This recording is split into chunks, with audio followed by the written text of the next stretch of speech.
बहुत समय पहले की बात है। एक गांव में एक जमींदार निवास करता था। उसकी पत्नी को प्रसव वेदना हो रही थी। उस समय गांव में अद्भुत माहौल व्याप्त था। सभी लोग जमींदार की पत्नी की सेवा सत्कार में जुटे हुए थे। 3 दिन बीत चुके थे और जमींदार के मन में चिंता की लहरें उफान मार रही थी। उसे आशंका थी कि कहीं कोई अनहोनी न हो जाए, और जैसा कि कहा जाता है, होनी को कोई नहीं टाल सकता। जमींदार की पत्नी ने एक अत्यंत सुंदर बेटी को जन्म दिया और इस संसार से विदा हो गई। घर में शोक की लहर दौड़ गई, परंतु बेटी के अप्रतिम सौंदर्य ने सभी को स्तब्ध कर दिया। उसकी सौंदर्य की पराकाष्ठा ऐसी थी कि किसी ने वैसा सौंदर्य न पहले देखा था, न ही कल्पना की थी। समय का पहिया घूमता रहा और वह लड़की 3 साल की हो गई। पड़ोसियों ने जमींदार को आगाह किया कि वह अपनी बेटी का विशेष ध्यान रखे, क्योंकि उसकी बेटी रूप की देवी थी। गांववासी और परिवारजन उसे महक कहने लगे। महक का सौंदर्य ऐसा था मानो खुद सृष्टि ने उसे संजोया हो। वह बड़ी होती गई और साथ ही जमींदार की चिंता भी बढ़ने लगी। महक सुंदर तो थी, परंतु उतनी ही भोली भी। कोई भी बात कहने पर वह तुरंत मान जाती। उसकी मासूमियत जमींदार को और अधिक चिंतित कर देती। उसे डर था कि कहीं उसकी बेटी की सरलता का कोई अनुचित लाभ न उठा ले। इस डर से जमींदार ने घर के नियम बहुत कड़े बना दिए थे। महक को घर से बाहर निकलने की इजाजत नहीं थी। वह हमेशा घर के भीतर ही रहती, मानो उसकी स्वतंत्रता छिन गई हो। लेकिन जैसा कि कहा जाता है, हर किसी का कोई न कोई विरोधी होता है।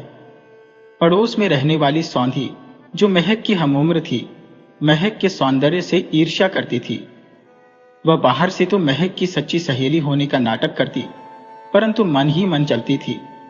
सौंधी महक के साथ खेलती, उसे गांव की बातें बताती जिनमें महक की रुचि नहीं थी। सौंधी की चालाकी ऐसी थी कि वह महक के भोलेपन का फायदा उठाने के अवसर तलाशती रहती थी। वह चाहती थी कि किसी तरह महक की खूबसूरती का अंत हो जाए और उसकी सच्ची भावनाओं का पर्दाफाश कभी न हो। एक दिन सौंधी महक के पास आई और बोली, महक, तुझे पता है उस पार के बाग के फल कितने मीठे होते हैं? मैं रोज वहां जाकर खाती हूँ। महक ने जवाब दिया, हमारे घर पर भी तो उसी बाग के फल आते हैं, पिताजी ने बताया था। सौंधी ने उसे और भड़काते हुए कहा, अरे पगली, वहां जाकर खाने का मजा ही कुछ और है। चल, आज चलकर देखते हैं। महक ने थोड़ी चिंता जताई और बोली, मैं नहीं जा सकती, पिताजी ने मना किया है। लेकिन सौंधी के मन में कुछ और ही चल रहा था। उसे पता था कि आज बाग के उस पार राजा के सैनिक आने वाले हैं, और वह चाहती थी कि सैनिक महक को देख ले और उसे बलपूर्वक उठा ले जाए। महक ने थोड़ा सोचा और बोली, अगर पिताजी से पूछूंगी तो वो जाने नहीं देंगे। सौंधी ने कहा, उन्हें बताने की जरूरत ही क्या है, हम चुपके से चले जाएंगे। सौंधी ने घर के नौकरों को बहकाया और कहा कि महक के सिर में दर्द है और वह सो रही है, इसलिए कोई भी उसे परेशान न करे। फिर उसने महक को खिड़की से नीचे उतार दिया और खुद भी उसी खिड़की से बाहर निकल आई। सौंधी की योजना थी कि किसी तरह से सैनिकों की नजर महक पर पड़े और उसका किस्सा खत्म हो जाए। महक, जो बहुत सीधी सादी थी, उसकी योजना से अनजान थी। दोनों बाग में पहुंचे तो महक की खुशी का ठिकाना नहीं था। वह बाग में इधर उधर दौड़ रही थी, जैसे आजादी का मजा ले रही हो, जबकि सौंधी इंतजार कर रही थी कि कब सैनिक महक को देख ले। लेकिन वहां एक अजीब बात हुई। उस दिन वहां से राजकुमार की सवारी निकल रही थी, जिसकी खबर सौंधी को नहीं थी। राजकुमार ने बाग की खूबसूरती देखकर अपनी सवारी रोक दी और बाग में घूमने लगा। अचानक उसने महसूस किया कि वहां कोई और भी है। सतर्क होकर उसने एक पेड़ के पीछे छिप कर देखा। जैसे ही महक वहां दौड़ती हुई आई, राजकुमार ने उसे पकड़ लिया और उसकी गर्दन पर तलवार रख दी। लेकिन जब उसने देखा कि यह एक लड़की है तो उसने उसे छोड़ दिया। महक बुरी तरह से डर गई, लेकिन राजकुमार जैसे उसकी सुंदरता में खो गया। उसने इतनी सुंदर लड़की पहले कभी नहीं देखी थी। महक जो अपने घर वापस पहुंची तो देखा कि घर में सब परेशान थे। नौकर सजा के लिए तैयार खड़े थे और जमींदार साहब सबको डांट रहे थे। 16 साल की मासूम बेटी बिना बताए घर से गायब थी, इसलिए जमींदार का गुस्सा 7वें आसमान पर था। महक ने डरते हुए घर में कदम रखा और देखा कि घर में सन्नाटा छाया हुआ था। नौकर आपस में फुसफुसा रहे थे कि महक तो कमरे में सोई हुई थी, फिर बाहर से कैसे आ रही है? महक ने डर के मारे अपने पिताजी की ओर देखा, जो गुस्से में लाल पीले हो रहे थे। जमींदार ने जोर से पूछा, कहाँ थी तुम? बिना बताए कहाँ चली गई थी? बेचारी महक की जुबान जैसे तालू से चिपक गई। वह फफक फफक कर रोने लगी। सौंधी भी वहीं खड़ी थी, लेकिन उसने कुछ नहीं कहा। जमींदार जी को महक के भोलेपन का पता था, इसलिए उन्हें समझ आ गया कि जरूर किसी ने उसे बहकाया होगा। उन्हें आज अपनी पत्नी की बहुत याद आई, क्योंकि माँ ही होती है जो बेटी को इस उम्र में सही राह दिखा सकती है।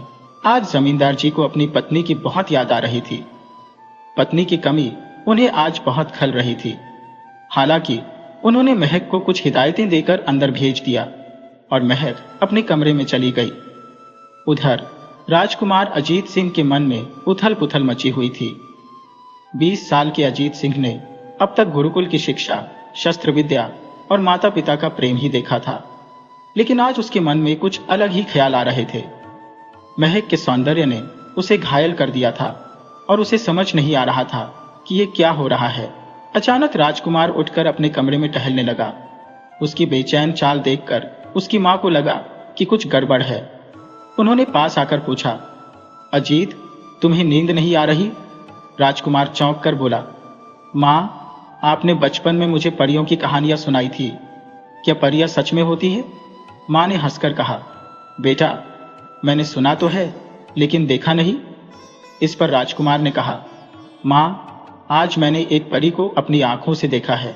मां को समझते देर नहीं लगी कि उनका बेटा अब विवाह के योग्य हो गया है, लेकिन रात ज्यादा हो गई थी, इसलिए उन्होंने कहा, बेटा, अब सो जाओ, सुबह बात करेंगे।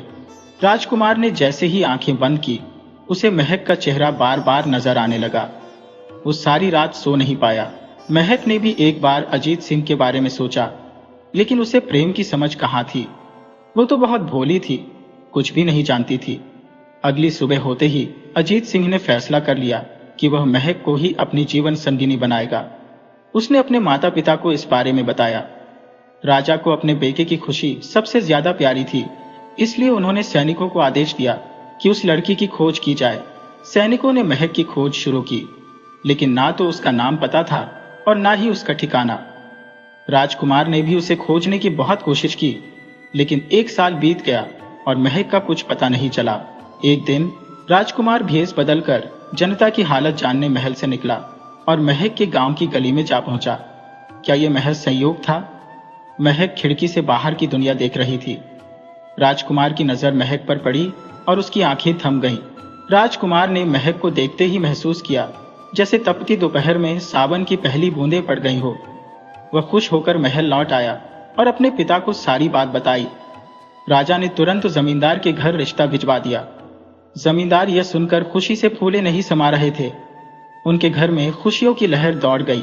महक को भी यह सब सुनकर खुशी तो हुई, लेकिन उसे इस बात की गहराई का अंदाजा नहीं था। उसकी मां नहीं थी जो उसे समझा सके कि यह कितनी बड़ी बात है। मां ही तो होती है जो बेटी को इस उम्र में सही राह दिखाती है, ससुराल के नियम कायदे सिखाती है। पिता कितनी भी कोशिश कर ले, लेकिन मां की जगह कोई नहीं ले सकता। वहीं दूसरी तरफ सौंधी यह सब सुनकर जल भुन गई थी। वह पहले से ही महक से जलती थी और अब महक के रानी बनने की खबर ने उसे और गुस्से से भर दिया। वह किसी भी तरह से महक को नुकसान पहुंचाना चाहती थी, लेकिन उसकी कोई भी चाल सफल नहीं हो रही थी। शगुन का दिन भी नजदीक आ गया था। जमींदार के घर में बहुत चहल पहल थी। सभी लोग शादी की तैयारियों में व्यस्त थे। महक कुछ परेशान थी, लेकिन उसकी पड़ोसने उसके साथ मजाक कर रही थी। सौंधी जब आई तो मन ही मन जल रही थी, लेकिन बाहर से सबके साथ महक के कमरे में बैठी थी। वो महक को छेड़कर पूछने लगी, महक, राजकुमार कैसा है? जब बाग में उससे मिली थी तब कैसा लगा? दूसरी लड़कियां भी हंसी मजाक कर रही थी, लेकिन महक को इन बातों का कुछ भी समझ नहीं आ रहा था। उसे तो राजकुमार के बारे में ठीक से कुछ याद भी नहीं था। रस्मों की शुरुआत हुई। महक की मौसी आई और कहने लगी, चलो तुम सब लड़कियां महक को लेकर आ जाओ, राजा और रानी शगुन लेकर आ रहे हैं। महक नीचे आ चुकी थी। राजा और रानी ने जब उसे देखा तो रानी मन ही मन बहुत खुश हुई और मुस्कुराने लगी। उन्होंने सोचा, अजीत सिंह ने सच में चांद का टुकड़ा ढूंढा है। लाल लहंगे में सजी महक किसी परी से कम नहीं लग रही थी। वह स्वर्ग की अप्सरा सी लग रही थी। महक धीरे धीरे नीचे आ रही थी और सबका ध्यान उसी पर था। उसे थोड़ी घबराहट हो रही थी कि सब उसे ऐसे क्यों देख रहे हैं। मौसी ने इशारा किया तो उसने राजा और रानी के पांव छू लिए। रानी महक को देखकर फूली नहीं समा रही थी। उनका मन महक को देखकर खुशी से झूम उठा था। महक को कुर्सी पर बैठाकर शगुन की मिठाई उसकी झोली में रखी गई तो महक फिर घबरा गई। सौंधी सब देख रही थी और उसके मन में कोई खुराफाती योजना चल रही थी। शगुन की रस्में पूरी हुई। आस पड़ोस की औरतें और रिश्तेदार मंगल गीत गाने लगी। वे गा रही थी, बाबुल की लाड़ो पराई हो गई। ये गीत सुनकर महक की आंखों से आंसू बहने लगे। मौसी ने उसे समझाते हुए कहा, महक, लड़कियों को तो दूसरे घर जाना ही होता है। यही तो दुनिया का रिवाज है। हमें भी दूसरे के घर जाना पड़ा था। मौसी उसे समझा रही थी, लेकिन महक बहुत डरी हुई थी। उसे समझ नहीं आ रहा था कि आगे क्या होगा। राजा और रानी महक को आशीर्वाद देकर चले गए। तभी मौसी ने शगुन में आया हुआ सामान आंगन में फैला दिया और सब पड़ोसियों को दिखाने लगी। सौंधी की हालत तो खराब थी। शगुन में इतना सोना, चांदी और सुंदर वस्त्र देखकर उसे महक से और ज्यादा ईर्ष्या होने लगी। मौसी बहुत खुश होकर सबको शगुन का सामान दिखा रही थी, क्योंकि राजा का परिवार था तो बहुत सा सामान आया था। सब कह रहे थे, महक इतनी खूबसूरत है, इससे तो राजा की रानी बनना ही था। जमींदार के घर में खुशी की लहर दौड़ रही थी। महक मगन होकर सब देख रही थी, लेकिन अचानक वह दौड़कर अपने कमरे में गई और रोने लगी। उसके मन में अभी भी वही गीत गूंज रहे थे जो औरतें गा रही थी, बाबुल की बेटी पराई हो गई। मौसी ने शगुन का सामान समेट कर रख दिया, लेकिन महक का दिल टूट रहा था। अपने पिता से अलग होने का सोचकर वह दुखी थी। पूरे गांव में महक के शगुन की चर्चा हो रही थी। सब लोग उसकी किस्मत पर खुश हो रहे थे कि महक कितनी अच्छी किस्मत लेकर पैदा हुई है। उसके भाग्य में तो राजघराना है। सभी उसके सुनहरे भविष्य की कामना कर रहे थे। महल में पहुंचकर राजकुमार अजीत सिंह अपनी माता के कमरे में गए और पूछा, माँ, उस लड़की का नाम क्या है? रानी माँ ने मुस्कुराते हुए कहा, बेटा, उसका नाम महक है। राजकुमार नाम सुनकर मुस्कुराने लगे और कहने लगे, जैसी सूरत वैसा नाम। राजकुमार महक की सूरत को बिल्कुल भी नहीं भूल पाए थे। उन्होंने फिर से अपनी माँ से पूछा, माँ, आपको कैसी लगी वो? और फिर शर्म से चुप हो गए। राजमाता ने हंसते हुए कहा, वह बिल्कुल वैसी ही है जैसी हमने तुम्हारे लिए कल्पना की थी, स्वर्गिक अप्सरा की तरह। तुम्हारी पत्नी का चयन भी स्वर्ग से किया गया लगता है। वह मुस्कुराते हुए बोली, बहुत मासूम और नासमझ है, इसलिए तुम्हें ही उसका रिश्ता संभालना पड़ेगा। उसकी माँ का साया भी नहीं है, पर हम उसे मातृत्व का प्यार देंगे। राजकुमार ने मुस्कुराते हुए विदा लिया। उसके मन में खुशी और बेचैनी का मिश्रण था। विवाह की घड़ी समीप आ गई थी और जब विवाह की तारीख आई तो सब जल्दी से बीतने लगा। राजकुमार के दिल में अपार खुशी थी।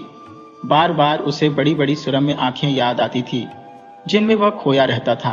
वही सौंधी जलन की आग में जल रही थी और उसके मन में योजनाएं चल रही थी जो बार बार विफल हो रही थी। उसने सोचा, महक बहुत साधारण और भोली है, मैं उसकी मासूमियत का फायदा उठाऊंगी। वह बार बार परेशान हो रही थी तो उसने तुरंत मैगड़ी के पास जाकर कहा, तू जानती है, पूरा गांव तेरे ससुराल से आई सुगंध की बातें कर रहा है। राजा अमीर होते हैं, लेकिन देखो उन्होंने महक को कितना कम शगुन दिया है। पूरा गांव उस पर थू थू कर रहा है। मैगड़ी ने सुना और कहा, सौंधी, तू सही कह रही है। अगर मेरे ससुराल वाले मुझे ऐसा शगुन देते हैं तो मैं कभी भी अपने पति से बात नहीं करूंगी, हमेशा उनसे दूर रहूंगी। सौंधी ने उसे समझाया, अगर वे तुझसे प्यार करते हैं तो अच्छा शगुन क्यों नहीं देते? राजकुमार से बात मत करना और मुंह मत खोलना। मैगली ने भरोसा दिलाया कि वह राजकुमार से कभी बात नहीं करेगी। सौंधी अपने मन में मुस्कुराई और सोचा कि विवाह के बाद वह राजमहल से तुरंत निकाल देगी। राजकुमार अपने पिताजी के पास जाकर सोच रहा था कि राजा होने के बावजूद वह केवल महक से प्रेम करेगा। उसने वादा किया कि उसकी जीवन संगिनी सिर्फ महक ही होगी। पिताजी ने देखा और चौंके। अजीत सिंह, हमें जल्दी से जल्दी तुम्हारी शादी करनी है। विवाह के तुरंत बाद तुम्हें राज्य की बागडोर भी संभालनी होगी। अजीत सिंह ने चिंतित होकर कहा, पिताजी, मैंने अभी तक कुछ ठीक से सीखा भी नहीं है। राजा ने समझाया, तुम बहुत समझदार हो। जो कुछ भी तुमने सीखा है वह अच्छे से निभाया है। अनुभव तुम्हें सब सिखा देगा। राजकुमार अपने मन में महक के सपनों में खोया था, लेकिन उसे यह नहीं पता था कि सौंधी ने पहले ही उसके सारे सपने चूर कर दिए थे। एक अजीब घटना सामने थी जिसका अंत अज्ञात था। एक एक कर दिन बीतते गए और विवाह का दिन आ गया। राजा के महल में शादी की तैयारियां पूरी धूमधाम से चल रही थी।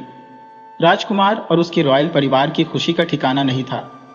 रानी और राजा अपनी बेटी की शादी से अत्यंत प्रसन्न थे। जमींदार के घर भी खुशी का माहौल था। महक देवी खुशी से झूम रही थी। उसे सबका मजाक और टोका टोकी अच्छा लग रहा था। नए वस्त्र और आभूषण देखकर वह बहुत खुश थी, लेकिन सौंधी ही थी जो निराश और जलन से भरी हुई थी। गांव वाले इस बात से भी खुश थे कि राजकुमार की बारात उनके गांव में आ रही थी। ये गर्व का विषय था। सौंधी की जलन समय के साथ साथ बढ़ती जा रही थी। ये उसकी प्रकृति थी। शादी की खुशी में जमींदार के पैर जमीन पर नहीं टिक रहे थे। वह अपनी बेटी की किस्मत को देखकर प्रसन्न हो रहे थे। राजकुमार की बारात जमींदार के द्वार पर पहुंच चुकी थी और उसका स्वागत बड़े धूमधाम से किया गया। जमींदार की खुशी की कोई सीमा नहीं थी। महक अपने कमरे में खुशी से तैयार हो रही थी। उसकी सखियां उसे सजाने में कोई कमी नहीं छोड़ रही थी। लाल साड़ी में वह स्वर्ग की अप्सरा जैसी लग रही थी। सखियों ने शादी के दिन की विशेष तैयारी की थी। दुल्हन उस दिन जीवन के सबसे सुंदर रूप में दिखाई देती है, और ऐसा होना स्वाभाविक था क्योंकि यह दिन उसके लिए सबसे खास था। महक ने अपनी सुंदरता से सबको प्रभावित किया। राजकुमार घोड़े पर सवार होकर आया था। वह भी बेहद आकर्षक लग रहा था। पहली वरमाला के बाद फेरे और अन्य रस्में पूरी हुई। विदाई का समय आया। महक विदाई के वक्त फूट फूट कर रोई और अपने घर से विदा हो गई। महल में मेहंदी का भव्य स्वागत हुआ। राजकुमार बीच बीच में महक को देखता और अपने भाग्य को लेकर खुश होता। महक देवी खुशी से सारी रस्में अदा कर रही थी। रस्में पूरी होते होते रात हो गई। राजमाता ने महादेव को राजकुमार के कमरे में बैठाया। जब राजकुमार कमरे में पहुंचा तो महक बेड पर बैठी थी और राजकुमार उसे देखते ही रह गया। ऐसा प्रतीत हो रहा था मानो कोई परी चांदनी को समेटकर एक कोने में बैठी हो। वह कुछ समय तक बस उसे ही देखता रहा। उसका मुंह बंद था। महक ने कुछ नहीं कहा।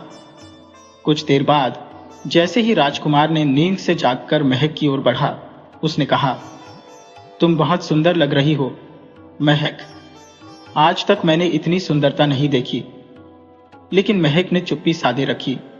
सौंधी की बातों का महक के दिल पर गहरा असर था।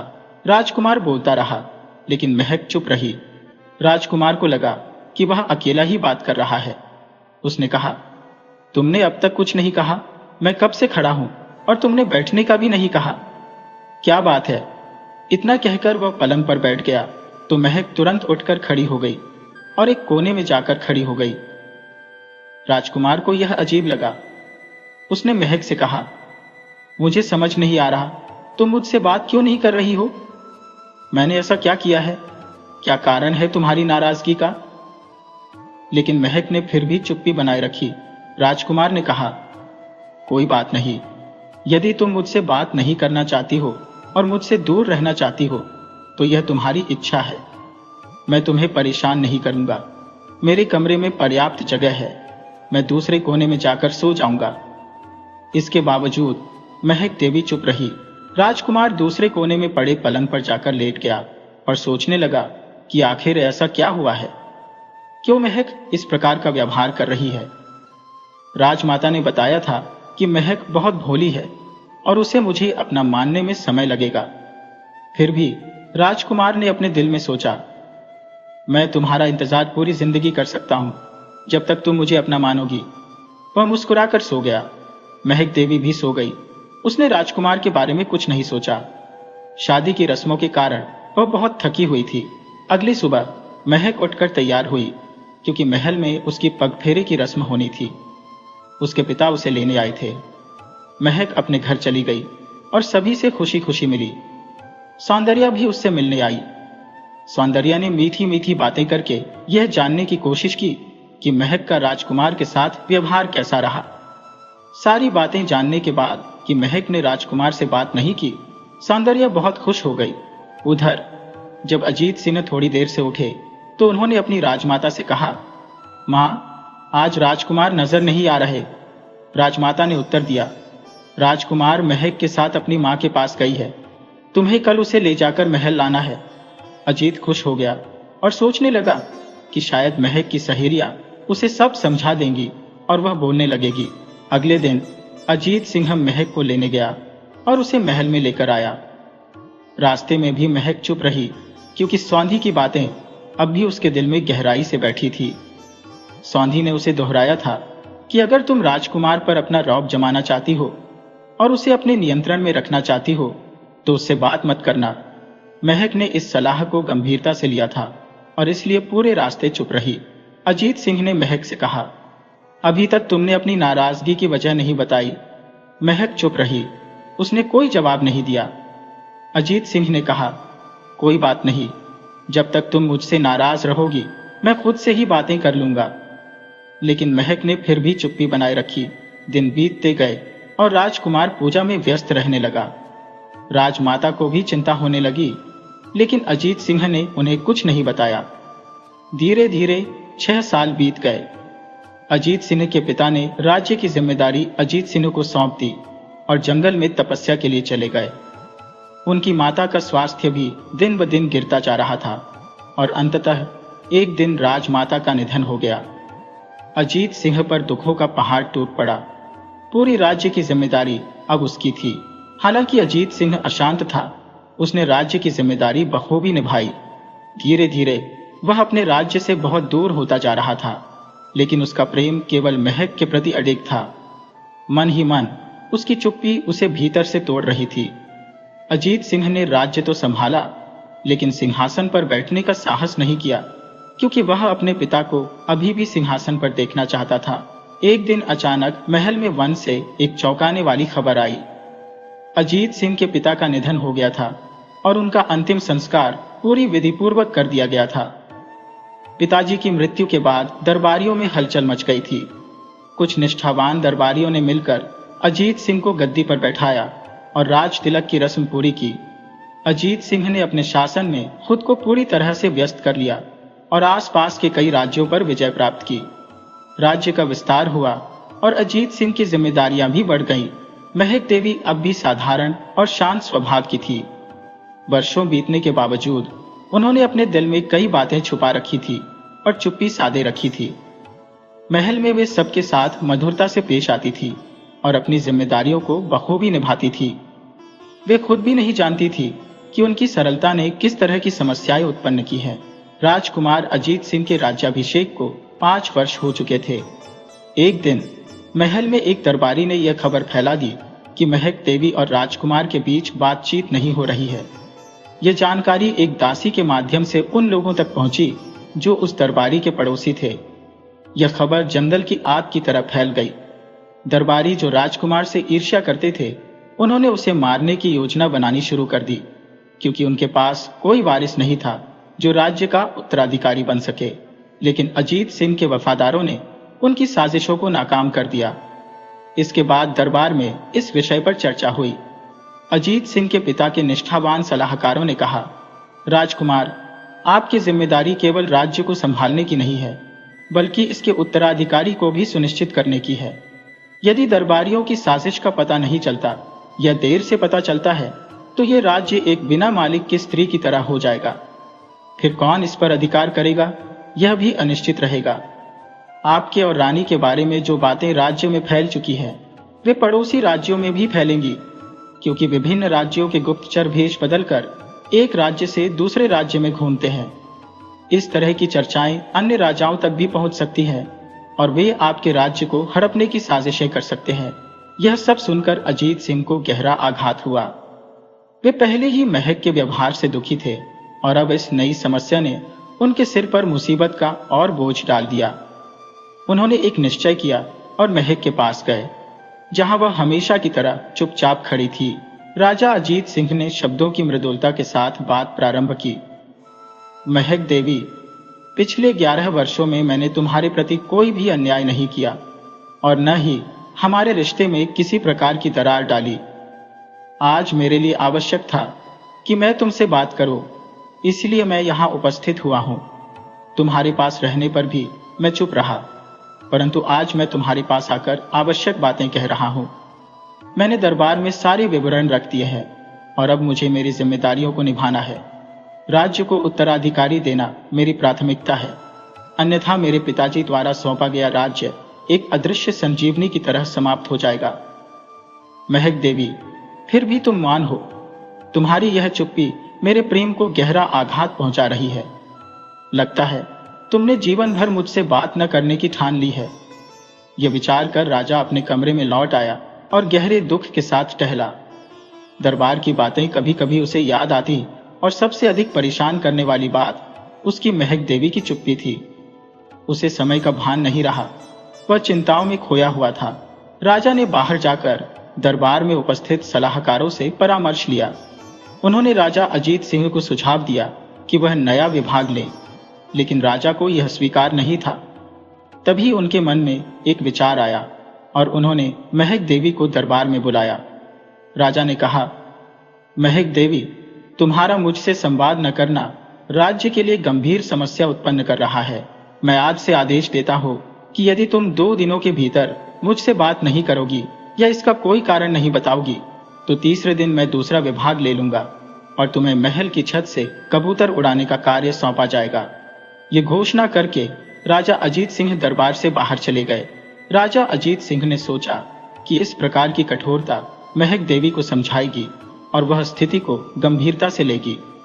उन्होंने मन ही मन निश्चय किया कि वे अपने पिता की प्रतिज्ञा को पूरा करेंगे और दूसरा विवाह नहीं करेंगे।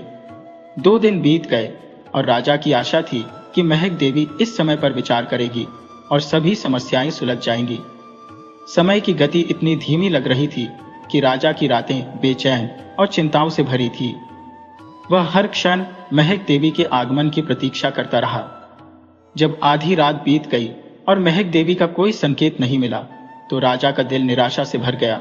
अंततः राजा अजीत सिंह ने निराश होकर बिस्तर पर लेटने का निर्णय लिया। सुबह की पहली किरण के साथ चिड़ियों की चहचहाहट उसकी चिंताओं की ध्वनि बन गई। राजा के जीवन में कई समस्याएं आई थी, लेकिन आज वह अपनी अमूल्य प्रेमिका के द्वारा एक गहरी निराशा का सामना कर रहा था।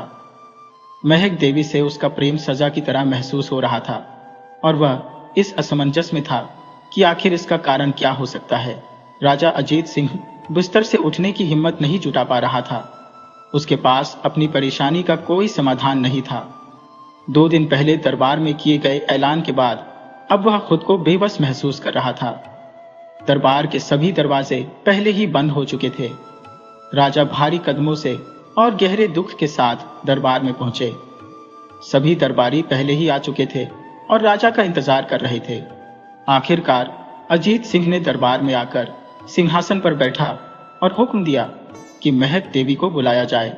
महक देवी धीरे धीरे दरबार में आई, जबकि अजीत सिंह का दिल धड़क रहा था। वह बहुत ही दुखी और निराश थे। अजीत सिंह ने कहा, महक देवी, परसों के ऐलान के अनुसार आपको 2 दिन का समय दिया गया था, लेकिन आपने अपनी जिद नहीं छोड़ी, इसलिए आज से आपकी सजा लागू होगी। यदि आप अपनी सफाई में कुछ कहना चाहती हैं तो कह सकती है। महक देवी ने कुछ नहीं कहा और चुपचाप महल की छत पर चली गई और वहीं बैठ गई। उसके भोलेपन ने उसे अपनी स्थिति समझने नहीं दिया। आज से वह सच में महल की दासी बन गई थी। अजीत सिंह के दुख का कोई ठिकाना नहीं था। राजा बार बार अपने भाग्य को कोस रहे थे। उसी दिन पास के राज्य की राजकुमारी, जिसका नाम पवित्र था, से उनकी शादी हो गई और नई रानी महल में आ गई। अजीत सिंह का विवाह पवित्रा से हुआ, जो उनके जीवन में नया मोड़ लेकर आई। पवित्रा अजीत सिंह से अत्यधिक प्रेम करती थी और अजीत सिंह भी पवित्रा के साथ रिश्ते को मान्यता देते थे। हालांकि महक देवी की बेरुखी का दुख उनके दिल में हमेशा बना रहता था। पवित्रा समझदार थी, लेकिन महक देवी के प्रति अजीत सिंह की भावनाएं उसकी जलन का कारण बन गई थी। समय के साथ पवित्रा को डर लगने लगा था कि कहीं अजीत सिंह उसे भूल न जाए। राजा अजीत सिंह और पवित्रा के रिश्ते में जलन स्वाभाविक थी और पवित्रा चाहती थी कि अजीत सिंह कभी उसे न भूले। 1 साल बीत गया और पवित्रा ने एक सुंदर राजकुमार को जन्म दिया। अजीत सिंह की खुशी का ठिकाना नहीं था और राजकुमार का नाम सावंत रखा गया। महल में खुशियां मनाई गई। इतनी खुशियों के बावजूद अजीत सिंह महक देवी को नहीं भूल पा रहा था। वह रोज सुबह उसकी खैर खबर लेने जाता, लेकिन जवाब न मिलने पर लौट आता। पवित्रा को डर था कि कहीं एक दिन अजीत सिंह उससे दूर न हो जाए। पवित्रा को अब रानी अनमोल देवी के नाम से जाना जाने लगा। राजा अजीत सिंह पवित्रा के साथ खुश था, लेकिन महक देवी के मुद्दे पर अनबन होने से पवित्रा को दुख होता था। राजकुमार धीरे धीरे बड़ा होने लगा। वह अब अपने पिता से सुनता था कि कैसे अनमोल देवी राजा अजीत सिंह से बाग में मिली थी। समय बीतता गया और अनमोल देवी का शरीर कमजोर होता गया। एक कड़ाके की ठंड की रात में जब बारिश हो रही थी, अनमोल देवी छत पर सोई थी। ठंड में भीगी हुई उसकी सांसें मन पड़ने लगी थी और उसका शरीर बहुत कमजोर हो गया था। अचानक उसे अपने जीवन में खोई हुई चीजें याद आने लगी। उसने आज तक क्या किया है, इसका एहसास होने लगा। महक देवी को अब समझ आने लगा था कि उसने कितना गलत किया है। अब उसका नाम अनुभव देवी हो चुका था। महल से नीचे जाने वाले दरवाजे बंद थे और वह अजीत सिंह से मिलकर माफी मांगना चाहती थी। वह एक अलग रास्ते से नीचे उतरी और अजीत सिंह के कमरे के दरवाजे पर जाकर दस्तक देने लगी। उसके शब्द आहिस्ता आहिस्ता बाहर आ रहे थे। मेरे प्रिय राजा, कृपया एक बार अनुभोलदे से बात कर लो, अपना दरवाजा खोल दो। दुर्भाग्यवश उस दिन राजा अजीत सिंह युद्ध से थके हुए घर आए थे और गहरी नींद में सो गए थे। रानी पवित्र ने रानी अनुभोलदे की आवाज सुन ली थी, लेकिन उसने अजीत सिंह को नहीं जगाया और सोचने लगी कि अब क्या किया जाए। रानी निराश होकर ऊपर आ गई और कोने में बैठ गई। मृत्यु का समय ऐसा होता है कि जीवन की पूरी यात्रा की स्मृतियां ताजगी से सामने आ जाती है। अनुभोलदे का शरीर ठंड से अकड़ चुका था। वह बार बार अजीत सिंह के पास जाने की कोशिश करती, लेकिन उठ नहीं पाती और उसका शरीर पूरी तरह से जवाब दे देता था। सुबह होने तक पवित्र सो नहीं पाई। उसे चिंता थी कि अगर अजीत सिंह को बता दिया तो उसकी स्थिति की कई अनुभोलदे को देखने को मिलेगी और उसका पति उससे छिन जाएगा। इसके साथ ही उसका मन उसे धिक्कारने लगा कि उसने अजीत सिंह को क्यों नहीं जगाया। आत्मगिलानी की भावना से प्रभावित होकर वह अजीत सिंह को जगाने लगी। पवित्र ने जल्दी से कहा, कल रात अनुभोलदे ने आपके पास आने की कोशिश की थी, क्या आप उसे नहीं सुने? अजीत सिंह हैरान रह गए और तुरंत छत पर गए। छत पर पहुंचते ही उन्होंने देखा कि अनुभोलदे ठंडी हो चुकी थी। अजीत सिंह ने एक बार भी कुछ कहे बिना उसे चुपचाप देखा। सभी लोग छत पर आ गए और अजीत सिंह खामोश हो गए। पवित्र मन ही मन खुद को दोषी मानने लगी कि उसने अजीत सिंह को क्यों नहीं जगाया। अजीत सिंह की स्थिति देखकर पवित्र को बहुत दुख हुआ। अनुभव दे के मरने से अजीत सिंह को गहरा आघात लगा, क्योंकि उसने अनुभोलदे को पूरी तरह से प्यार किया था। अब अजीत सिंह बीमार रहने लगे और हर पल खुद को दोषी मानते रहते थे कि क्यों उस रात वे नहीं जागे जब अनुभोलदे की जरूरत थी। पवित्र अजीत सिंह की स्थिति देखकर बहुत दुखी होती और अपने आप को दोषी मानती कि यदि उसने अजीत सिंह को जगा दिया होता तो शायद उनकी हालत इतनी खराब ना होती। अजीत सिंह के पास ऐसे शब्द नहीं थे जो उनके दर्द को कम कर सकें। उस दर्द में रहते हुए एक दिन अजीत सिंह पूरी तरह से खामोश हो गए और बीमारी के कारण इस संसार को छोड़कर चले गए। जाते जाते अजीत सिंह ने पवित्र से वचन लिया कि वह राजकुमार को पालकर उसे गद्दी पर बैठाएगी। पवित्र ने इसे अपनी कर्म की सजा मानकर कर्तव्य निभाना शुरू किया।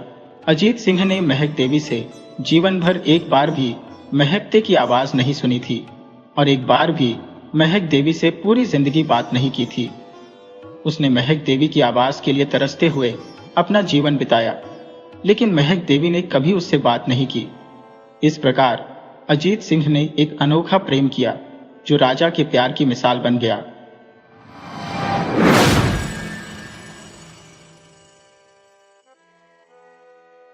बहुत पुराने समय की बात है। दीनूराम नाम का एक भिखारी था। दिनों के माता पिता बचपन में ही गुजर गए थे और उसका कोई सहारा नहीं था। इस कारण उसने भीख मांगकर अपना गुजारा करना शुरू कर दिया। जैसे जैसे वह बड़ा होता गया, भीख मांगना उसकी आदत और पेशा बन गया।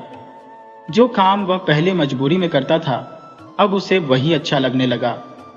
धीरे धीरे स्थिति यही हो गई कि उसे भीख मांगने के सिवा कोई और काम आता ही नहीं था। कभी मंदिर के बाहर, कभी किसी तीर्थ स्थल पर या कभी किसी मेले में दीनू हमेशा भीख मांगता हुआ ही नजर आता। कुछ लोग उसे खुशी से भीख दे देते, तो कुछ लोग उसे स्वस्थ और भला चंगा देखकर खरी खोटी सुना देते, लेकिन किसी के कहने का उस पर कोई असर नहीं पड़ता था।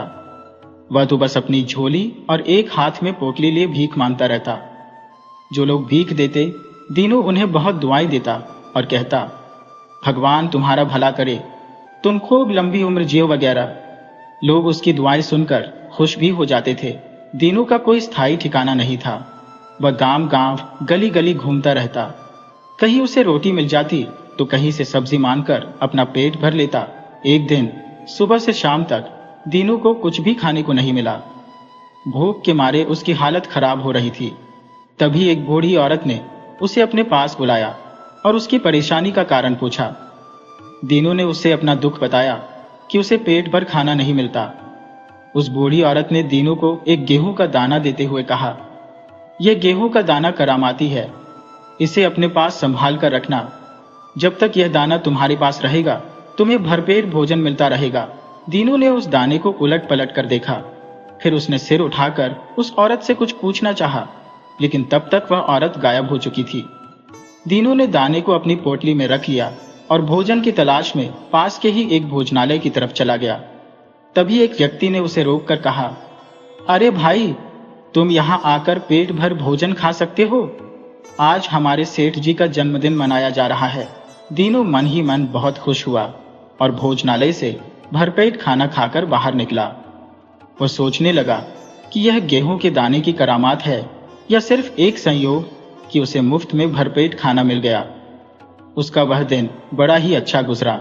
अगले दिन वह घूमते घूमते थक गया और भोजन के लिए एक घर के पास पहुंचा। उसने दरवाजे पर दस्तक दी।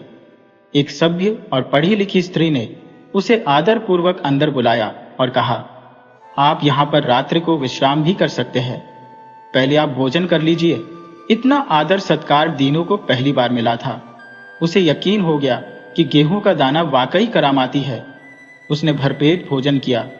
फिर सोने से पहले उसने अपनी पोटली में से गेहूं का दाना निकाला और घर की मालकिन को देते हुए कहा, यह गेहूं का दाना मेरे लिए बहुत ही कीमती है, कृपया करके आप इसे संभाल कर रख दीजिए। सुबह जाते वक्त मैं अपना दाना आपसे वापस ले लूंगा। मालकिन ने गेहूं का दाना वही मेज पर संभाल कर रख दिया और सोने चली गई। प्रतिदिन की भांति वह औरत सुबह जल्दी उठ गई और अपनी मुर्गियों को बाड़े में दाना खिलाने लगी। फिर अपनी रसोई में काम करने चली गई। इसी बीच एक मुर्गी खुले दरवाजे से कमरे के भीतर आकर जमीन में बचे खुचे खाने के टुकड़े उठाकर खाने लगी। उसी समय दीनू की आंख खुल गई। उसने देखा कि एक मुर्गी कमरे के अंदर घूम रही थी। दीनू मुर्गी के पीछे दौड़ा। मुर्गी बचने के लिए मेज पर चढ़ गई और उसने झट से वहां रखा गेहूं का दाना खा लिया। जब तक दीनू मुर्गी को पकड़ पाता, वह दाना मुर्गी के पेट में जा चुका था। दीनू ने शोर मचाना शुरू कर दिया, जिससे घर के सभी लोग जाग गए। घर का स्वामी अत्यंत निष्ठावान और सदाचारी व्यक्ति था।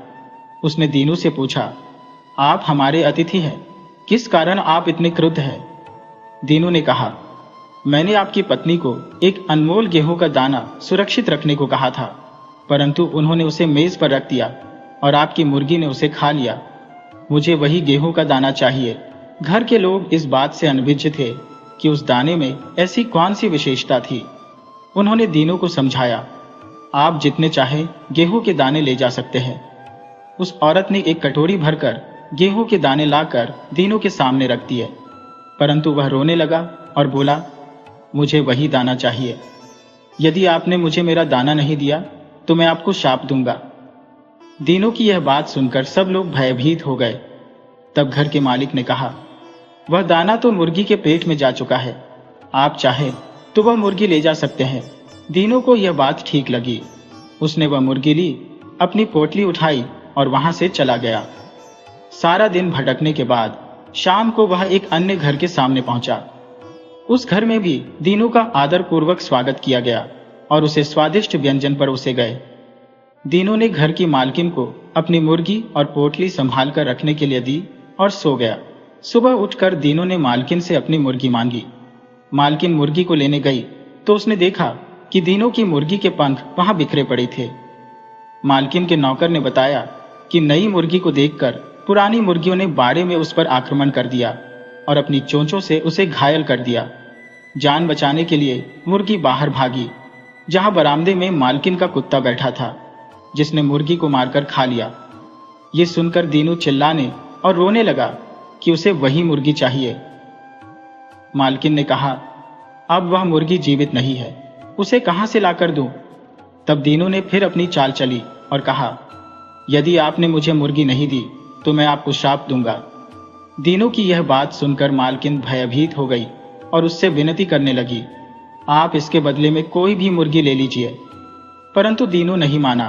अंततः हारकर मालकिन ने अपना पालतू कुत्ता दीनू को दे दिया। दीनू ने उस कुत्ते को और अपनी पोटली को उठाया और वहां से आगे बढ़ गया। आगे जाकर वह एक भव्य महल के सामने रुका।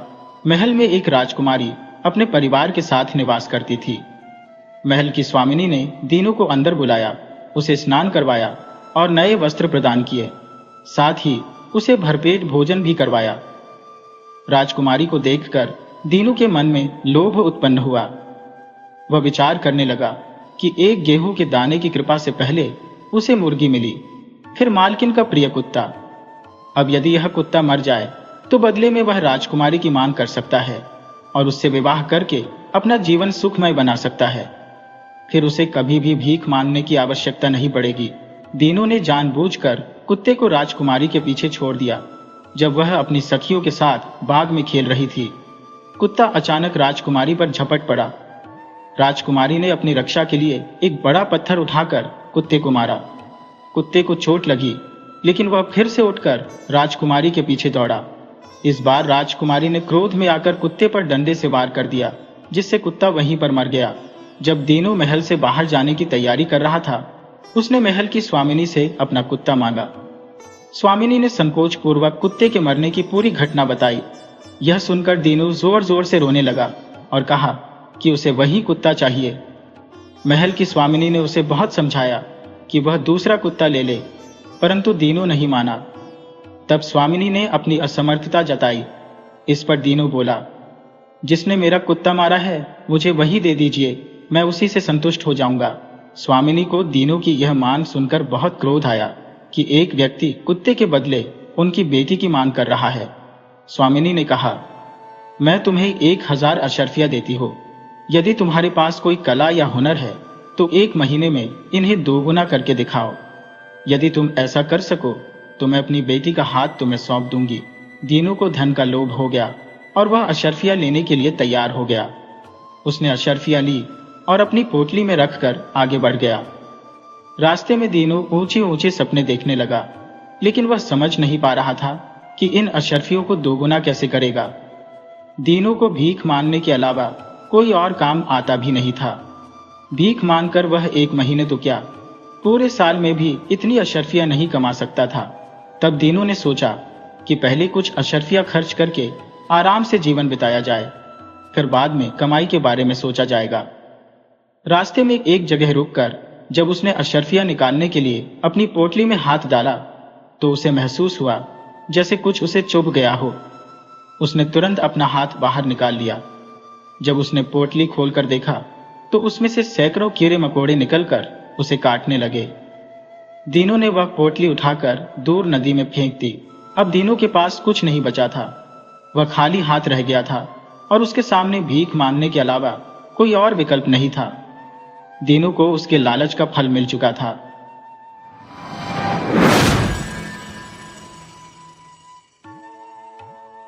बहुत समय पहले की बात है। प्रतापगढ़ के राजा को कोई संतान नहीं थी। राजा ने फैसला किया कि वे अपने राज्य के किसी बच्चे को ही अपना उत्तराधिकारी चुनेंगे। इसी इरादे से एक दिन सभी बच्चों को बुलाया गया। राजा ने घोषणा की कि वह वहां मौजूद बच्चों में से किसी को अपना उत्तराधिकारी चुनेगा। इसके बाद राजा ने सभी बच्चों के बीच में एक छोटी सी थैली बंटवाई और बोला, प्यारे बच्चों, इस थैली में अलग अलग पौधों के बीज है। हर बच्चे को सिर्फ एक ही बीज दिया जाएगा। आपको इसे अपने घर ले जाकर गमले में लगाना है। 6 महीने बाद हम फिर यहाँ इकट्ठा होंगे और उसी दिन फैसला करूंगा कि मेरे बाद प्रतापगढ़ का अगला राजा कौन होगा। उन लड़कों में रघु नाम का एक लड़का था। बाकी बच्चों की तरह वह भी बीज लेकर खुशी खुशी अपने घर वापस पहुंच गया। माँ की मदद से उसने एक गमला चुना और उसमें इस बीज को बोया। वह उस गमले की अच्छे से देखभाल करने लगा। दिन बीतने लगे, पर हफ्ते 2 हफ्ते बाद भी रघु के गमले में पौधे का कोई नामो निशान नहीं था। वहीं आसपास कुछ बच्चों के गमले में पौधे दिखने लगे थे। रघु ने सोचा कि हो सकता है उसका बीज कुछ अलग हो और कुछ दिनों बाद उसमें से कुछ निकले। ऐसा सोचकर वह पूरी लगन से गमले की देखभाल करता रहा।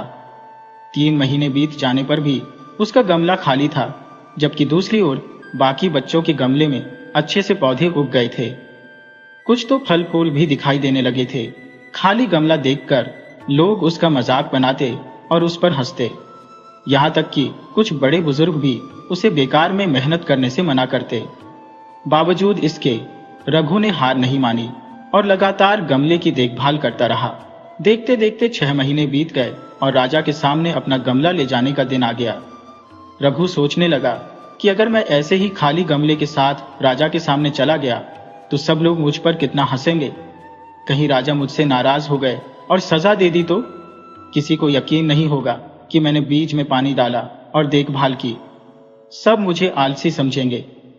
उसकी माँ उसकी परेशानी समझ रही थी।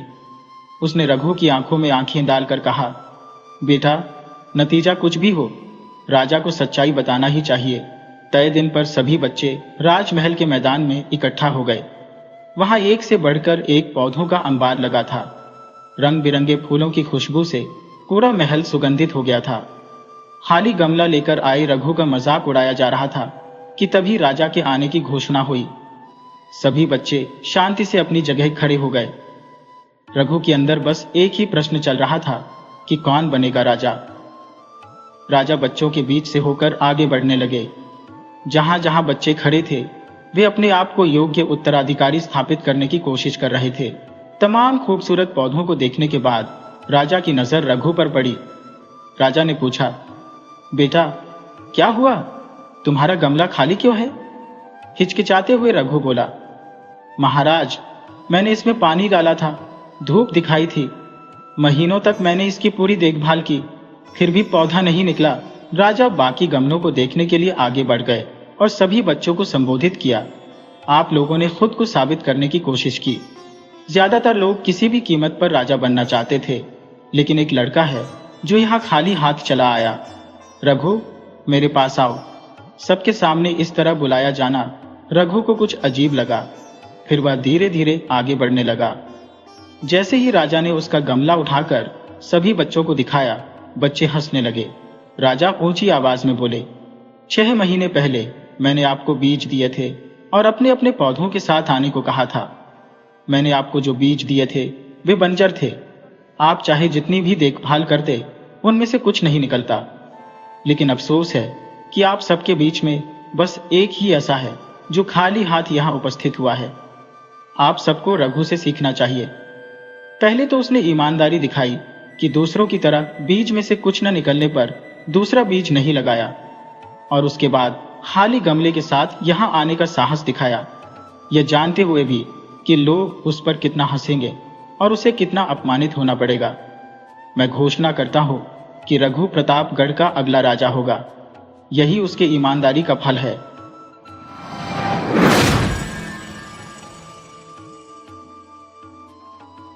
एक समय की बात है कि एक राजा के राज्य में एक गरीब आदमी रहता था।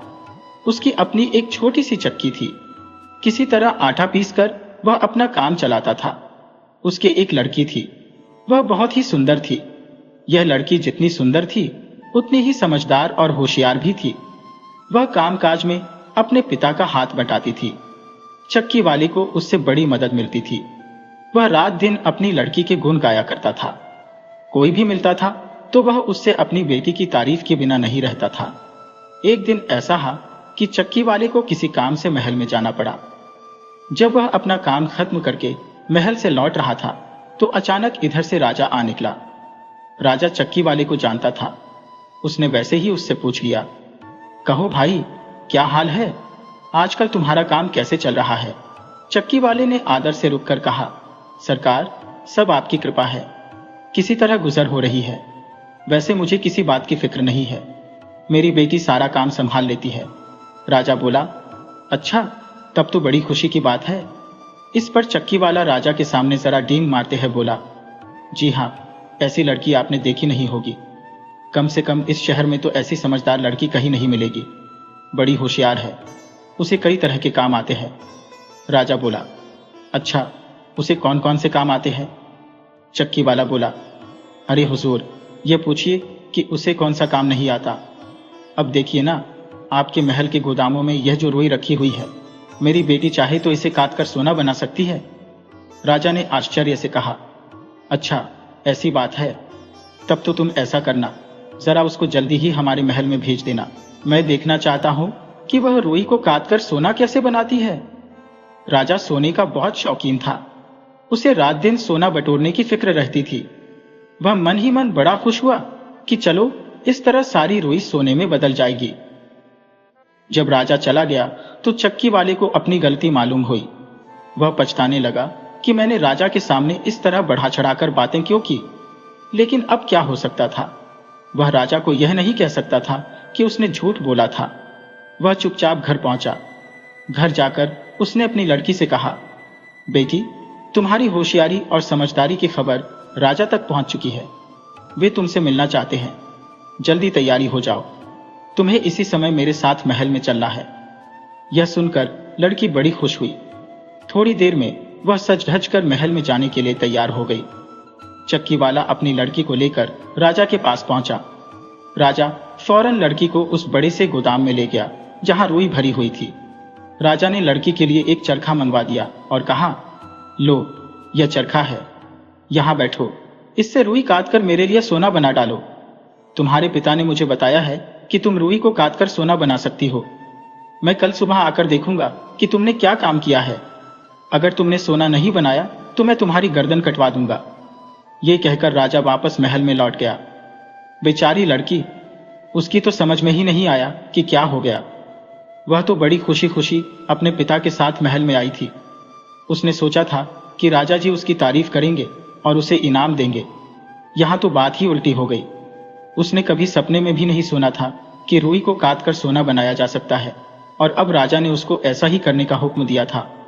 वह फूट फूट कर रोने लगी और अपनी तकदीर को कोसने लगी। धीरे धीरे शाम हो गई।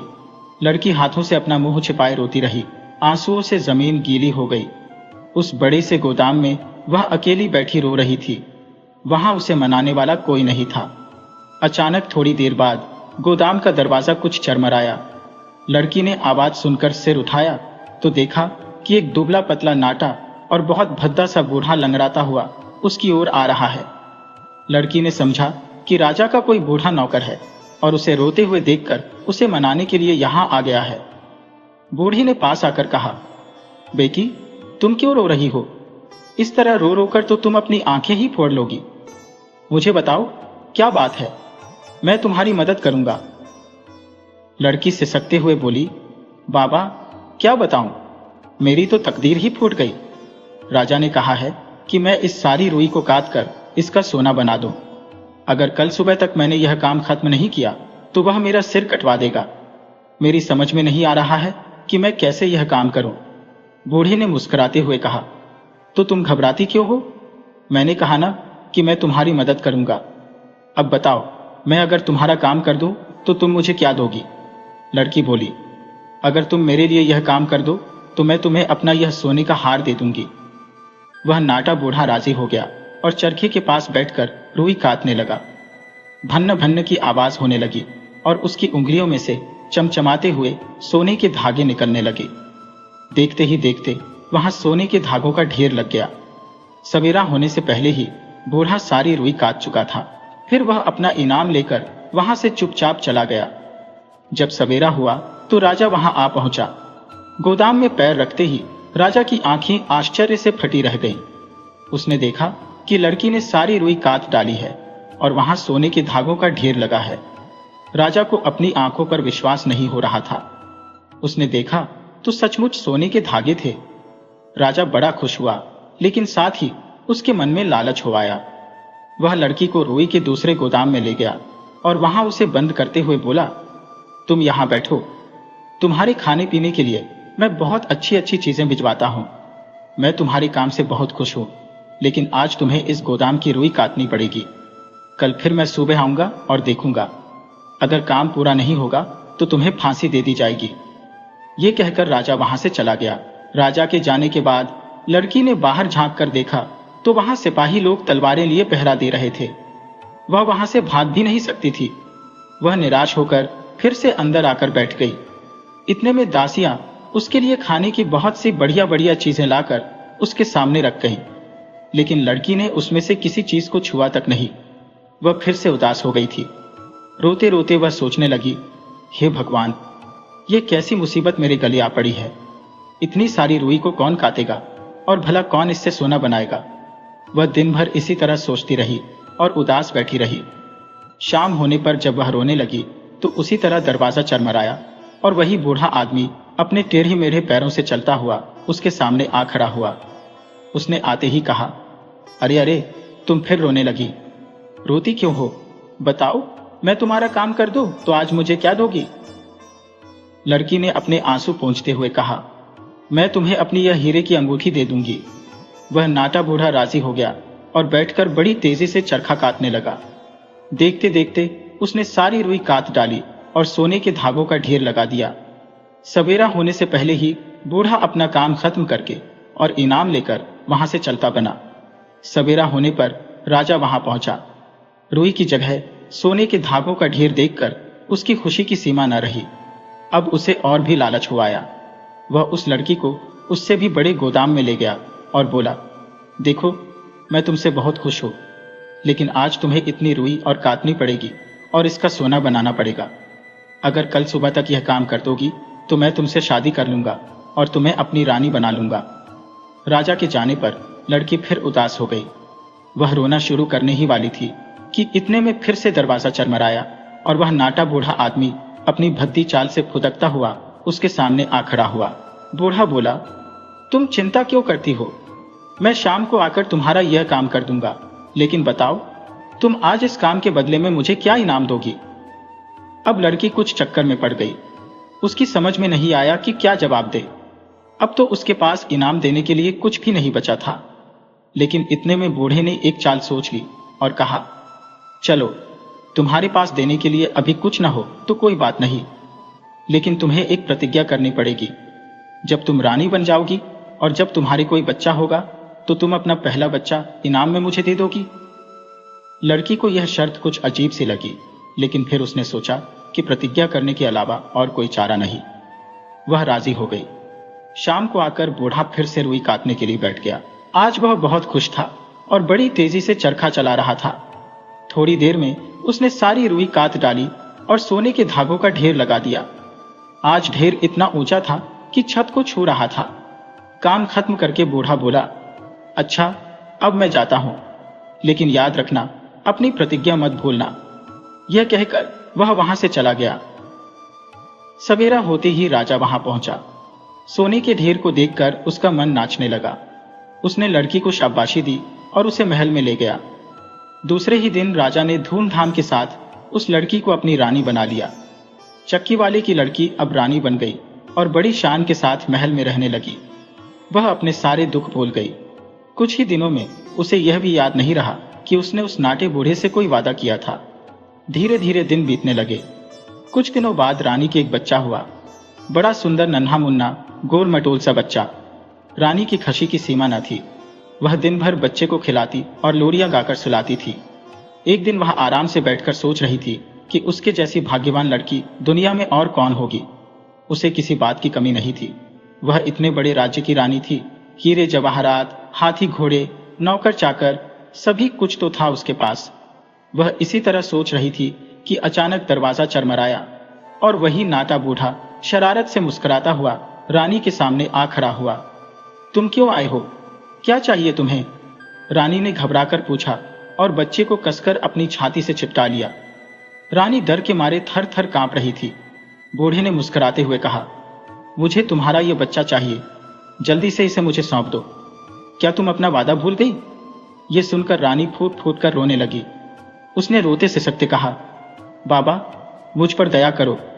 तुमने मेरी बड़ी मदद की है। मैं कभी तुम्हारा उपकार नहीं भूलूंगी।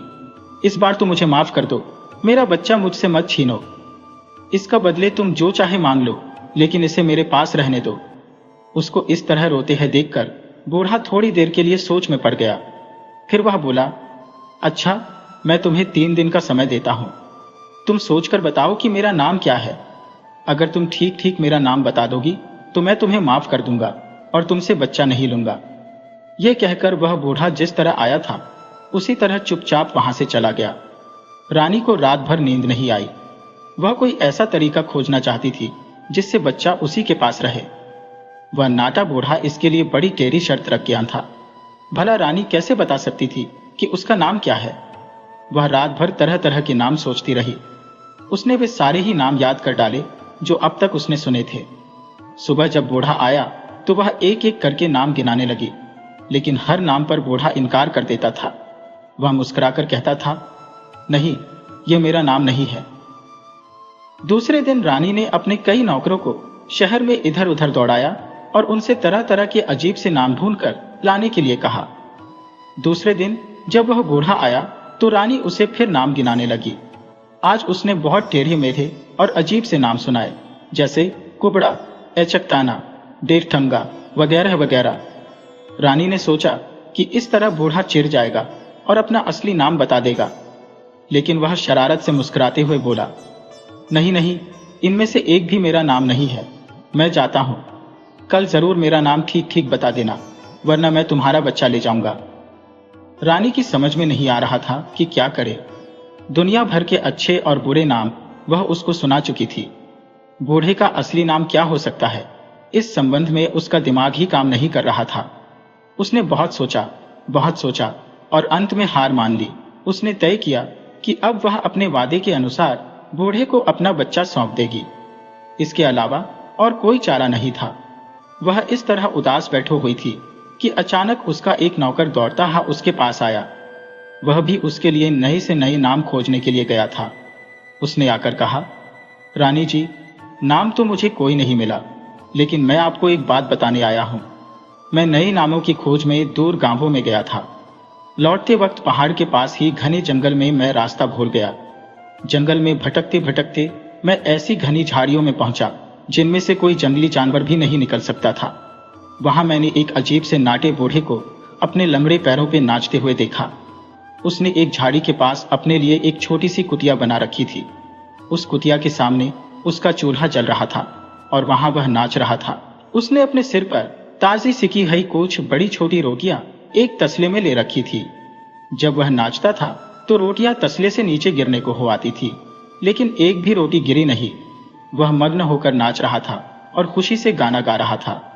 उसके गाने का मतलब था, आज मैंने बढ़िया खाना बनाया है और मैं भरपेट खाऊंगा। कल तो मुझे रानी का बच्चा लेने जाना है ही।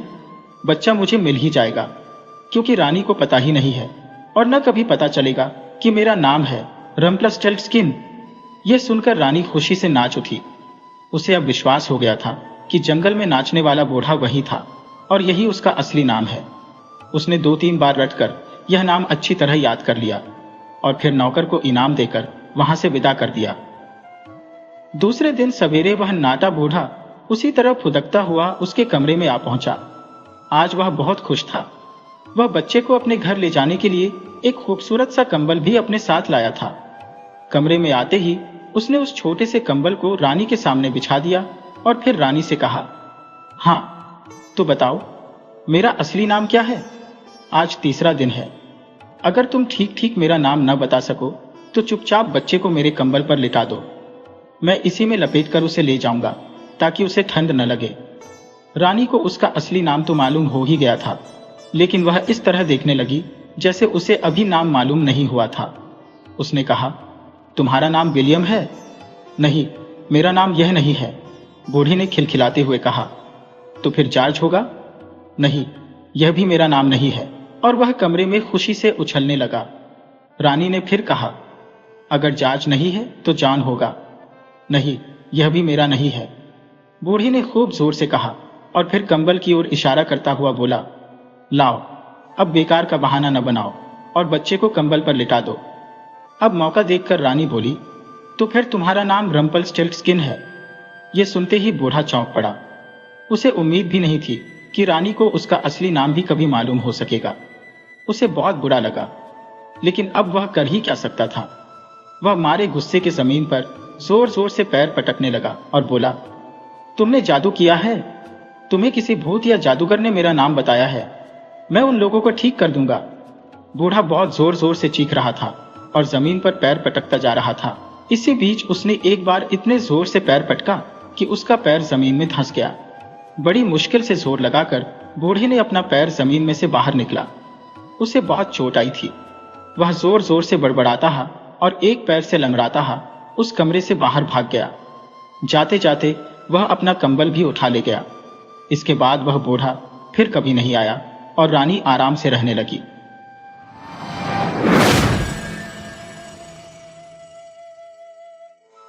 नन्ही आयरा ने घर पर आए एक युवक से कहा, हाय, मेरे सारे फूल मर गए।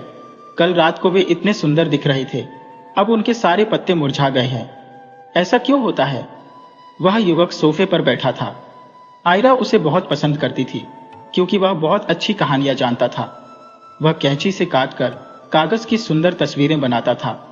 तस्वीरों में फूल, दिल, छोटी नाचती औरतें, ऐसे किले जिनके दरवाजे खुल सकते थे, सभी कुछ होता था। वह एक खुश मिजाज युवक था और छोटे बच्चों से प्यार करता था। आयरा ने अपना मरते हुए फूलों का गुच्छा उसे दिखाते हुए फिर पूछा, मेरे फूल आज इतने उदास क्यों लग रहे हैं? पल भर को उन्हें देखकर वह बोला, मैं जानता हूं कि इन्हें क्या हुआ है। इस सारी रात नाचते रहे हैं, इसीलिए इस वक्त इतने थके हुए लग रहे हैं और अपना सिर झुकाए हुए हैं। नन्ही आयरा बोली, पर फूल नाच नहीं सकते। युवक छात्र ने जवाब दिया, जरूर नाच सकते हैं। जब अंधेरा उतरता है और हम बिस्तर पर जाकर सो जाते हैं, तब फूल खुशी से कूदने लगते हैं। वे तकरीबन हर रात खूब नाचते हैं। आयरा ने पूछा, क्या छोटे फूल भी उस नाच में भाग ले सकते हैं? वह यह जानने को बेचैन थी कि फूल अपने बच्चों को कैसे पालते हैं। ओह हाँ, छोटी डेजी और लिली को आने दिया जाता है, छात्र ने मुस्कुराकर कहा। सबसे सुंदर फूल कहाँ नाचते हैं? तुम राजा के गर्मियों वाले महल के पास के सुंदर बगीचे में जा चुकी हो। तुमने वहां हंसों को रोटी का चूरा खिलाया था। याद है ना कि चूरा फेंकने पर वे कैसे तुम्हारी तरफ आते हैं? वहीं पर एक बहुत बड़ा नाच होगा। आयरा सोचती हुई बोली, मैं कल माँ के साथ वहां गई थी, पर वहां तो पैरों पर एक पत्ता भी नहीं था और न कहीं एक फूल था। गर्मियों में वहां बहुत फूल थे, वे अब कहाँ गए? जैसे ही राजा और उनके दरबारी शहर जाते हैं, फूल किले में चले जाते हैं। वे वहां खुशी की जिंदगी जीते हैं। काश तुम देख पाती, दो सबसे सुंदर गुलाब सिंहासन पर बैठते हैं। वे राजा और रानी हैं। उनकी सेवा में बड़ी लाल लिली रहती है, जो सिंहासन के पीछे सिर झुकाए खड़ी होती है। फिर सारे सुंदर फूल आ जाते हैं और नाच शुरू होता है। जामुनी रंग के फूल युवा नौसैनिक लगते हैं। वे नीले रंग के हायसिंथ और केसर के फूल के साथ नाचते हैं। ट्यूलिप और बड़ी पीली लिली उन बूढ़ी औरतों की तरह है जो यह ध्यान रखती है कि सब संगीत के साथ नाचे और तमीज से रहे। पर क्या फूलों को राजा के महल में नाचने की इजाजत है? बीच में ही रोककर आयरा ने पूछा। युवक बोला, कोई जानता ही नहीं कि वे वहां हैं। राजा के न होने पर किले की रखवाली करने वाला चौकीदार कभी कभी वहां आ जाता है। उसके पास एक बड़ा चाबियों का गुच्छा होता है, जिसमें महल के हर दरवाजे की चाबी होती है। फूलों को जैसे ही चाबी के गुच्छे की आवाज सुनाई देती है, वे छिप जाते हैं। रात के बूढ़े चौकीदार को उनकी खुशबू आती है, पर वे उसे कभी दिखाई नहीं देते। नन्ही आयरा ताली बजाते हुए बोली, ओह, कितनी मजेदार बात है। अगर मैं वहां होती तो मुझे भी फूल नहीं दिखते। छात्र बोला, मेरे ख्याल से तो तुम्हें दिख जाते।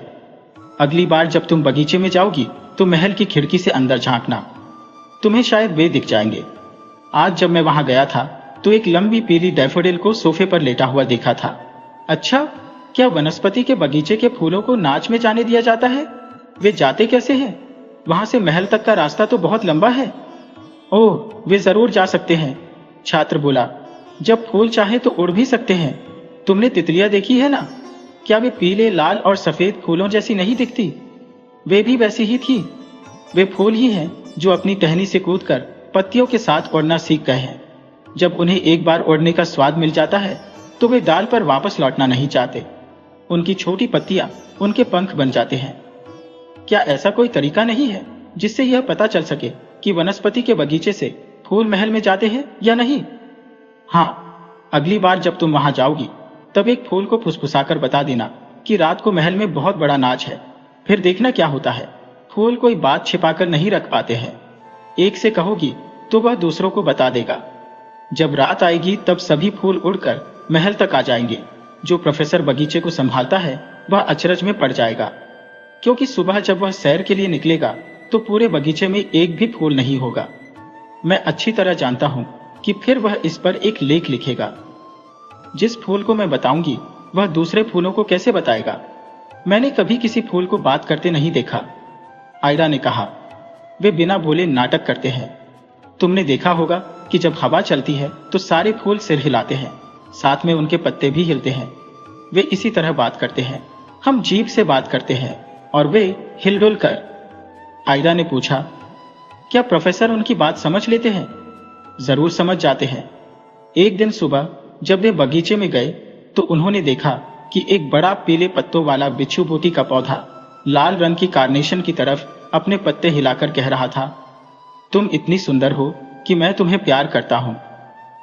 प्रोफेसर को ऐसी बातचीत बिल्कुल पसंद नहीं है, इसलिए उन्होंने पौधे की उंगलियों पर, मतलब पत्तियों पर हाथ मारा। पौधे ने उनकी उंगलियों को जला दिया। तब से प्रोफेसर बिच्छू बूटी के पौधे को छूने की हिम्मत नहीं करता। नन्ही आयरा हंसने लगी। यह तो बड़ी मजेदार बात है। तभी कमरे में बूढ़े प्रोफेसर घुसे। उन्होंने बातचीत का आखिरी हिस्सा सुन लिया था। वे बोले, मुझे इसमें कुछ मजेदार नहीं लगता। ऐसी बिना मतलब की बातें बच्चों के लिए नुकसानदायक और बड़ों के लिए उबाने वाली होती हैं।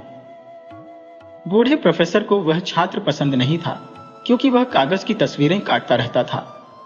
उसने तभी एक तस्वीर काटी थी जिसमें एक आदमी को फांसी दी गई थी। वह अपना दिल पकड़े हुए था। उसे औरों का दिल चुराने की वजह से फांसी की सजा हुई थी। अब वह युवक दूसरी तस्वीर काट रहा था, जिसमें झाड़ू पर सवार एक जादूगरनी अपनी नाक की नोक पर पति को लेकर जा रही थी। आयरा को लगता था कि वह छात्र जो कुछ भी करता है मजेदार होता है। फूलों के बारे में उसकी बातें आयरा को बहुत ठीक लगती थी।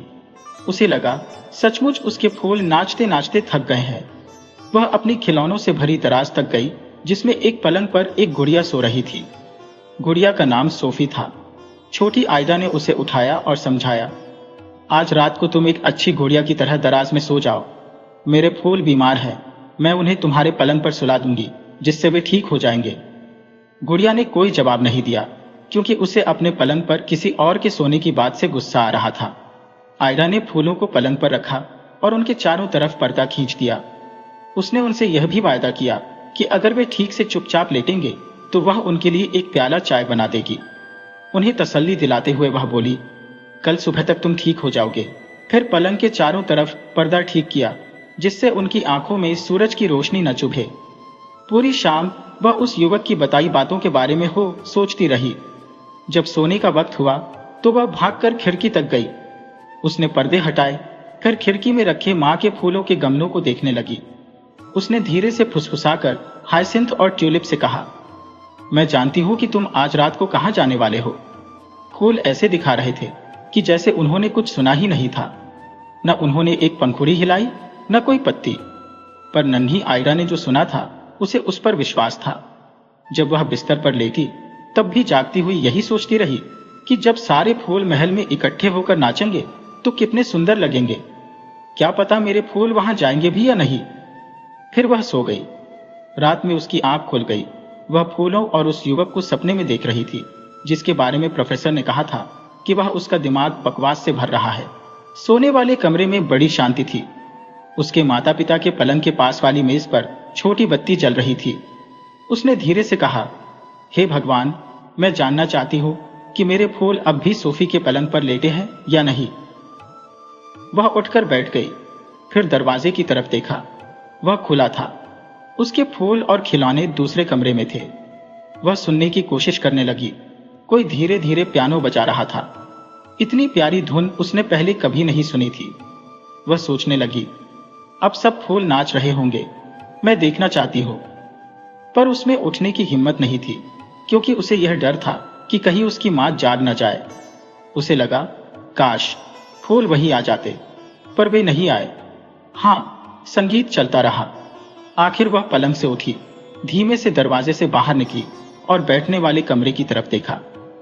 वहां बत्ती नहीं चल रही थी, पर फिर भी वह देख सकती थी, क्योंकि चांद की रोशनी खिड़की से आकर फर्श पर पड़ रही थी। वह इतनी तेज थी कि दिन जैसा लग रहा था। सारे ट्यूलिप और हाइसिंथ दो लंबी कतारों में खड़े थे। खिड़की में रखे उनके गमले खाली पड़े थे।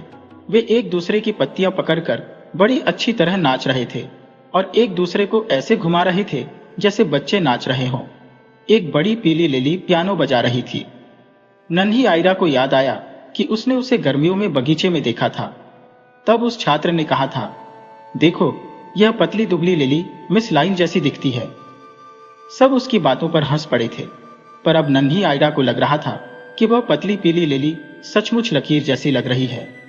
खासकर जब वह सीधी बैठी पियानो बजा रही थी और धुन के साथ अपना सिर एक तरफ से दूसरी तरफ हिला रही थी। किसी भी फूल ने आयरा को नहीं देखा था। अचानक बिच्छू बूटी का एक बड़ा पौधा उसके खिलौनों की मेज पर कूदा, फिर सीधा गुड़िया के पलंग तक गया और पर्दे हटा दिए। बीमार फूल अभी वहीं पड़े थे, पर अब बीमार नहीं लग रहे थे। वे भी पलंग से कूदकर नाचना चाहते थे। छोटा सा चीनी का आदमी, जिसकी थोड़ी थोड़ी टूटी थी, फूलों के आगे झुका। फिर वे सब जमीन पर कूदकर मजे करने लगे। डेनमार्क में एक उत्सव होता है जब बच्चों को टहनियों और चमकदार पत्तों का गुच्छा रिबन से बांधकर दिया जाता है। उन टहनियों से कागज के फूल, छोटे खिलौने, खाने की गोलियां वगैरह बंधे होते हैं। पुराना रिवाज चला आ रहा है कि उस सोमवार को बच्चे इन गुच्छों से मारकर माता पिता को जगाते हैं। ये गुच्छे बहुत सुंदर होते हैं और ज्यादातर बच्चे बाद में भी उन्हें संभाल कर रखते हैं। नन्ही आयदा के गुलदस्ते भी उसके खिलौनों के बीच मेज पर पड़े थे। थक और वे भी फर्श पर कूद पड़े। उनके रिबन उड़ रहे थे। वे सोच रहे थे कि वे भी फूलों में से एक है। एक मोम की सुंदर गुड़िया, जो प्रोफेसर जैसा चौड़े किनारों वाला हैट पहने थी, सबसे लंबी टहनी के साथ बंधी थी। फिर वे गुलदस्ते पोलिश नाचने लगे, क्योंकि ये फूलों से ज्यादा ताकतवर थे और अपने पैर फर्श पर पटक सकते थे। अचानक मोम की गुड़िया लंबी और बड़ी होने लगी, फिर कागज के फूलों पर चीखने लगी। बच्चों को क्या बकवास बताते हो, क्या बकवास है। वह गुड़िया प्रोफेसर जैसी दिखने लगी, क्योंकि वैसा ही हैट पहने हुए थी। प्रोफेसर जैसा ही पीला रंग था और हर वक्त एक खींच भरा भाव था। जब रिबन गुड़िया की टांगों पर मारने लगे तो वह फिर छोटी हो गई। पूरा दृश्य इतना मजेदार था कि आयरा हंसे बिना नहीं रह सकी। वे गुलदस्ते नाचते जा रहे थे। प्रोफेसर को उनके साथ चलना पड़ रहा था। वो छोटा होने पर फिर से मोम की गुड़िया जैसा दिखने लगा था। उसे बिल्कुल आराम नहीं मिल रहा था। फूलों को उस पर तरस आ गया। फिर उन्होंने टहनी वाले गुलदस्ते से रुकने की विनती की। जैसे ही वे रुके, दराज से खटखटाने की आवाज आई। वहां सोफी लेटी थी। चीनी के छोटे से आदमी ने ध्यान से मेज के किनारे तक जाकर झुककर जितनी दराज खोद सकता था खोल दी। थोड़ी सी ही खुली थी। उसमें से सिर निकालकर सोफी बोली, अच्छा, नाच हो रहा है, मुझे किसी ने क्यों नहीं बताया।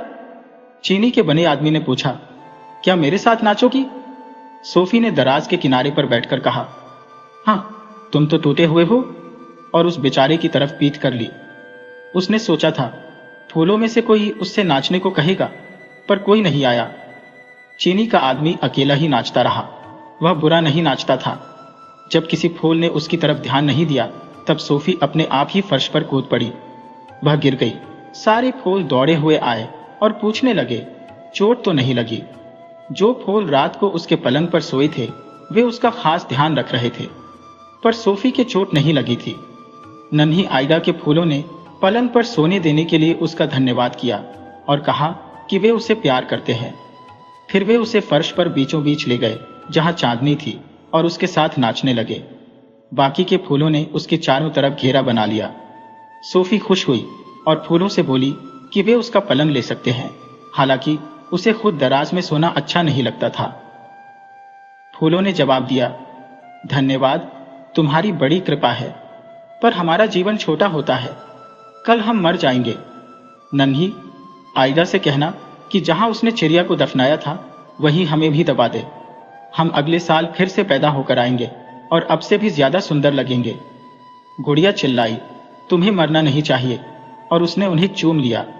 उसी वक्त खाने वाले कमरे का दरवाजा खुला और बहुत सुंदर सुंदर फूल नाचते हुए अंदर आ गए।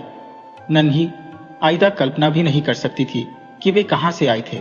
शायद राजा के महल के पास वाले बगीचे से आए थे। सबसे पहले सोने के मुकुट पहने हुए 2 गुलाब आए जो राजा रानी थे। उनके पीछे कार्नेशन और लिली सिर झुकाए दूसरे फूलों को हाथ हिलाते हुए आ रहे थे। संगीत बज रहा था।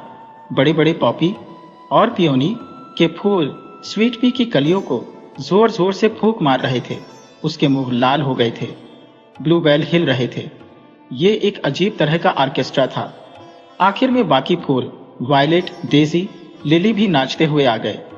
नाच खत्म होने पर उन्होंने एक दूसरे को चूमा। पूरा दृश्य बहुत सुंदर लग रहा था। फूलों ने एक दूसरे से शुभ रात्रि कहा। नन्ही आयदा भी वापस अपने पलंग पर लेटकर जो कुछ देखा था उसी के सपने देखती रही। अगले दिन सुबह उठते ही वह सीधी भागकर गुड़िया के पलंग पर अपने फूलों को देखने गई कि वे वहां हैं भी या नहीं। वे वहीं थे, पर अब मर चुके थे। गुड़िया दराज में ही थी और बहुत नींद में थी।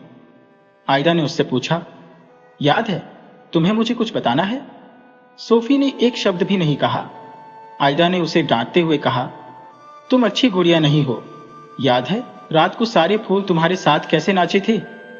फिर उसने एक कागज का डिब्बा निकाला जिसके ऊपर एक चिड़िया की सुंदर तस्वीर थी और उसके अंदर फूल रख दिए। ये तुम्हारा सुंदर सा ताबूत है, वह बोली। जब नॉर्वे से मेरे भाई आएंगे तब मैं तुम्हें अच्छी तरह दफनाऊंगी ताकि तुम अगली गर्मियों में सुंदर फूल बनकर आ सको। उसके नॉर्वे वाले भाई बड़े ताकतवर लड़के थे। उनके नाम थे जोनस और अडोल्फ। उनके पिता ने उन्हें धनुष बाण दिलवाए थे जो दिखाने के लिए वे अपने साथ लाए थे। आयदा ने उन्हें अपने बेचारे फूलों के बारे में बताया कि वे मर गए हैं और यह भी कि उन्हें दफनाना है। जुलूस सा निकाला गया। सबसे आगे धनुष बाण लिए लड़के थे। फिर सुंदर कागज का डिब्बा उठाए नन्ही आयदा थी। बगीचे के कोने में उन्होंने एक कब्र खोदी। आयदा ने फूलों को चूमा और दफना दिया।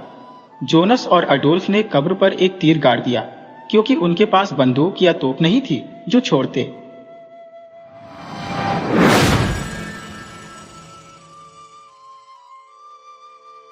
दोस्तों, अगर आपको कहानी पसंद आई हो तो कृपया लाइक करें और अपने सुझाव नीचे कमेंट में छोड़ें।